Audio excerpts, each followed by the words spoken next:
Now, look, I was struck today by Greg Sheridan's defence of single-sex schools in the Australian newspaper, which I urge you to read.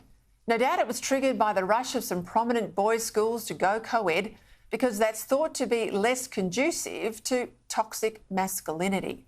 Now, I don't know about that. Sheridan makes the obvious but rarely stated point that men and women are different. Completely equal, he says, but different. And the idea, he adds, that the differences are mainly the result of socialisation is contemporary ideology waging war against human nature. Studies have shown that boys do better in co-ed schools and girls do better in single-sex ones.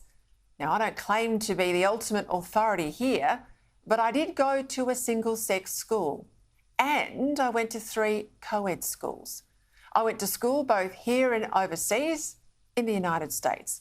I went to 2 government high schools and a private school. So I reckon I've got a fair bit of personal experience. And for me, I've no doubt that single-sex schools work the best. With just girls in my class, I gained the confidence to speak up. Before then, in a co-ed class, even someone as seemingly able as me held back, worried too much what the boys might think of me because girls back then were meant to be decorative, not intellectual competitors.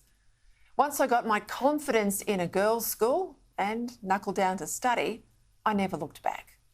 Now, the argument that you need to be in a co-ed school to be able to live in a co-ed world, well, that's rubbish.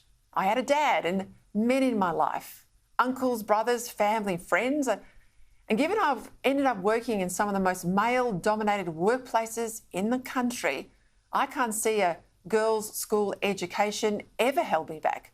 Quite the opposite, in fact.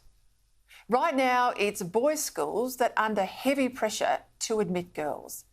Now, I'm not saying this should never happen, but if it does, let it be because the school community has made an informed decision rather than be bullied by the zeitgeist.